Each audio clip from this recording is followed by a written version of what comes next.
دوستو، بزرگوں اور بھائیوں، قرآن مجید فرقان حمید میں اللہ تبارک و تعالی نے فرمایا ہے اپنے بندوں کو اپنی عبادت کی طرف توجہ دلائیے،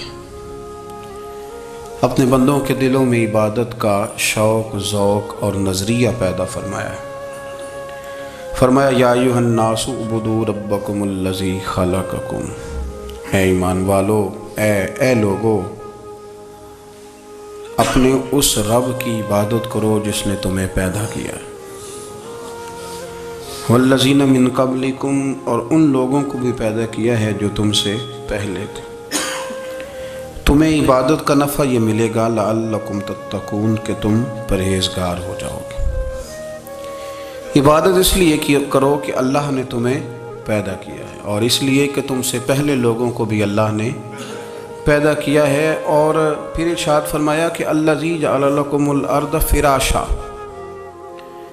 وہی رب ہے جس نے تمہارے لیے زمین کو فرش بنایا ہے، والسماء بناء، اور آسمان کو چھت بنایا ہے، وانزل من السماء ماء فاخرج به من الثمرات رزقا لکم، زمین کو فرش بنایا، آسمان کو چھت بنایا، پھر آسمان سے پانی برسایا جس کے ذریعے پھل نکالے، اور وہ بھی کسی اور کے لیے نہیں، رزق لکم، تمہارے رزق کے لیے، وہ بھی تمہارے رزق کے لیے۔ یہ ساری نعمتیں تمہیں دی ہیں، اب فلا تجعلوا للہ اندادا، اب تم اللہ کے ساتھ کسی کو شریک نہ بناؤ، وانتم تعلمون، اور تم جانتے بھی ہو، تمہیں خبر بھی، تمہیں پتہ ہے کہ عبادت اللہ کی کرنی چاہیے، تمہیں پتہ ہے کہ نماز پڑھنی چاہیے، تم جانتے ہو کہ نوافل ادا کرنے چاہیے، تمہیں پتہ ہے کہ سجدے آنکھیں بند کر کے جھوٹ کی زندگی جی کے، اپنے ساتھ بددیانتی کر کے، دھوکہ دے کے، اپنے آپ کو دائیں بائیں، اپنے آپ کو کہیں مصروف رکھ کے کچھ وقت ضائع تو کر لیتے ہو، پر تمہیں پتہ تو ہے نا کہ عبادت اللہ کی کرنی، تمہیں اس کی خبر ہے۔ فرمایا اس رب کی، دیکھیں نا، انسان پر اگر کوئی شخص نیکی کر دیتا ہے، احسان کر دیتا ہے، تو انسان اس کے سامنے پھر گردن نہیں اٹھا سکتا، یار یہ میرے مشکل وقت کا دوست ہے، اس نے میرے ساتھ نیکی کی ہے، کبھی بھی گردن نہیں اٹھائے گا، جھکا کے رکھے گا۔ تو اگر عام کوئی نیکی کر دے تو اس کے سامنے انسان کبھی گردن نہیں اٹھاتا، تو جو رب ساری نعمتیں عطا فرمائے، جو کہے کہ تیری تخلیق میں نے کی، تجھ سے پہلوں کو بھی پیدا میں نے کیا، تیرے لیے زمین کا بچھونا بھی میں نے بچھایا، آسمان کی چھت بھی میں نے لگائی، تیرے لیے زمین سے ساری اناج کو، پھل کو، کھیتیوں کو نکالا بھی تیرے لیے، اب تو اس طرح کر کہ تو میری عبادت کر، تو میری بارگاہ میں جھک جا۔ بہت سارے نشے لوگوں کو لگے ہوئے ہوتے ہیں، ہر آدمی کوئی نہ کوئی نشہ کرتا ہے، کوئی دولت کا کرتا ہے، کوئی شہرت کا کرتا ہے، کوئی اپنی تعریف کا نشہ کرتا ہے، دو چار لوگوں سے تعریف سن کے مطمئن ہو جاتا ہے۔ ناراض تو نہیں ہو گیا اس جملے سے؟ آپ کرتے ہیں لوگ دولت کا نشہ بھی، یہ جب نقصان ہوتا ہے تو بندے بیمار نہیں ہو جاتے، پیسے ڈوب جاتے ہیں تو لوگ بیمار نہیں ہو جاتے، تو اس کا مطلب یہ ہوتا ہے کہ نشہ ٹوٹ گیا ہے۔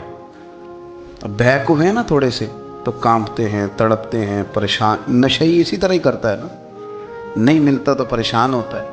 یہ سارے نشے ہیں، مختلف قسم کا نشہ۔ اب مانتے نہیں اس بات کو، تسلیم نہیں کرتے، کیونکہ تسلیم کرنا بڑا مشکل کام ہے، اس کے لیے تو بڑی ساری چیزیں جو ہے وہ دبوچ کے اور بڑی سارے رستے پھلانگ کے آنا پڑتا ہے، تو بڑا مشکل ہے ماننا، ورنہ کرتے ہیں ہم، ہمارا مزاج ہے۔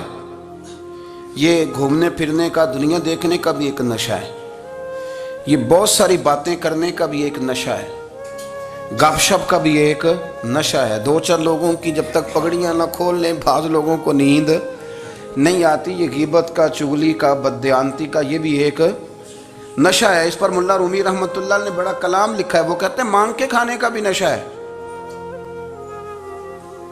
مانگ کے کھانے کا بھی نشہ ہے۔ وہ کہتے ہیں کہ ایک بھیک مانگنے والی خاتون تھی، تو بادشاہ کے پاس بھیک مانگنے آئی، تو بادشاہ کو پسند آ گئی، اس نے شادی کر لی۔ اب اس کو عادت تھی بھیک مانگ کے کھانے کی، تو وہ کنیزوں سے کہا کرتی تھی کہ فٹافٹ نہ روٹی لے کے آیا کرو، میں 2-3 دفعہ مانگوں تو پھر لایا کرو، کیونکہ ایک نشہ ہے نا، تو میں مانگوں 2-4 دفعہ تو پھر۔ تو انسان بہت سارے نشے کرتا ہے، یہ مانتا نہیں، یہ موبائل، یہ فیس بک، یہ سارے نشے ہی ہیں۔ اپنی فوٹو لگا لینا، سارا دن اسی کو دیکھتے رہنا۔ اور بڑے بڑے سیانے بندے جو وزادار ہیں، بڑے وزادار لوگ ہیں، لیکن وہ بھی سنجیدگی کے قائل نہیں، اس طرح کے نشوں کا شکار ہیں۔ یہ سارے نشے ہیں جو ہم نے پال لیے۔ ہمارے صوفیاء، ہمارے بزرگ فرماتے ہیں کہ تم اس طرح کرو، اگر سارے نشوں سے بچنا چاہتے ہو تو سجدے کا نشہ شروع کرو، سجدے کا نشہ شروع کرو۔ یہ نا اقبال کہتے ہیں عطار ہو، رومی ہو، رازی، آپ بات کو سمجھیں، عطار ہو، رومی ہو، رازی ہو، غزالی ہو، کچھ ہاتھ نہیں آتا بے آہ سحر گاہی۔ کہتے بہت بڑا صوفی ہو جیسے فرید الدین عطار تھے، بہت بڑا تصوف کا امام ہو جیسے امام غزالی تھے، بہت بڑا تفسیر کا استاد ہو جیسے امام رازی ہو، عطار ہو، رومی ہو، رازی ہو، غزالی ہو، پر کچھ ہاتھ نہیں آتا بے آہ سحر گاہی۔ اگر سویرے اٹھ کے روتا نہیں نا اللہ کی بارگاہ میں، اگر تہجد نہیں نہ پڑھتا تو کچھ ہاتھ نہیں آتا بے آہ سحر گاہی۔ پھر اس کو کوئی چیز نصیب، میری بات کی سمجھ آ رہی ہے آپ حضرات؟ جب تک آپ سویرے نہیں اٹھتے، آپ اللہ اللہ نہیں کرتے، آپ کو نوافل کا چسکا نہیں، عبادت کا مزہ نہیں، فرمایا میری عبادت کرو، یہ شوق پیدا کرو، میں نے تمہیں پیدا کیا ہے۔ ہم لوگوں کے نشے، مختلف نشے، بڑا عجیب رنگ ہے۔ محفل کی صدارت کرنے والے بڑے پیر صاحب، بڑے القابات، بیچ میں سے بندہ تلاش کرنے سے بھی نہیں مل رہا، اتنے بڑے لقب ہیں اس کے، لیکن وہ سج سنور کے 2.5 گھنٹے بیٹھا رہا محفل میں، اور نماز کا وقت آیا تو اس نے مختصر سی پڑھی، وہ نکل گیا، وہ ہلکے سے سجدے کیے۔ اتنا بڑا عشق رسول، نعت خواں، ہو کیا بات ہے، اور عشق رسول کا بہت بڑا پیغامبر، بہت بڑا مبلغ، اور بیچارہ سمجھ ہی نہیں سکا کہ اللہ کے رسول نے فرمایا تو نماز پڑھ میری آنکھیں ٹھنڈی ہو جائیں گی۔ تو یہ نشے کے عادی تو ہیں پر حقیقت کے قائل نہیں ہیں۔ یہ بس ٹھیک ہے، خوابوں کی دنیا میں لوگ زندہ ہیں، پر جن کو یہ جو نشہ تھا نا عبادت کا، یہ میرے رسول پاک کی چاہت ہے، یہ میرے نبی کریم علیہ السلام کی۔ آپ دیکھیں نا حضور مہینوں جا کے غار حرا میں بیٹھتے، کیا وہاں تبلیغ کرتے تھے؟ کوئی کتاب لکھتے تھے؟ رسول کریم علیہ السلام مہینہ رہتے غار حرا میں، کوئی نہ مجھے دیکھے، کوئی نہ مجھے ملے، حضور یہاں کیا ہے؟ فرمایا میں اپنے رب کی عبادت کروں گا۔ نبی کریم علیہ السلام نے سجدوں کے ساتھ پتھروں اور پہاڑوں کو آباد کر دیا، سجدوں کے ساتھ۔ آپ کا سجدہ آپ کو بہت ساری چیزوں سے چھڑا لیتا ہے، یہ بہت ساری جگہوں سے جھکنے سے بچا لیتا ہے۔ صوفیاء، اولیاء یہ کیا کرتے تھے؟ یہ سجدے کا ذوق ہی تو پیدا کرتے تھے، سجدے کا ذوق۔ شاہ عبدالعزیز دباغ رحمۃ اللہ تعالی علیہ اپنے مریدوں سے فرمایا کرتے تھے کہ اگر تم پکے نمازی بن جاؤ نا، تہجد گزار ہو جاؤ، تو میرے پاس آنا جانا چھوڑ دینا۔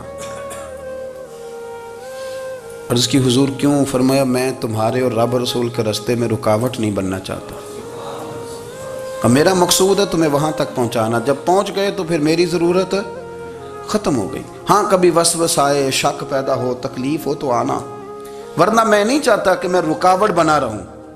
تم اللہ اللہ کرو، اس مالک کو راضی کرو۔ میرے رسول پاک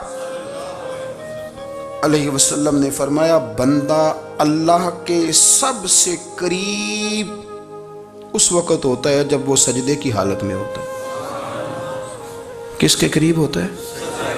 اللہ کے سب سے قریب ہوتا ہے، وہ بڑا نیڑے ہے رب کے، بڑا قریب ہے، اس لیے کہ وہ حالت سجدہ میں، وہ جب سجدے کرتا ہے نا اس کی بارگاہ میں جب جھک جاتا ہے۔ آپ ذرا سجدے کی کیفیت دیکھیں نا، زبان بھی یہاں ہے، آنکھ بھی یہاں ہے، کان بھی، عقل بھی ساری، اس نے سارا کچھ رکھ دیا سجدے میں۔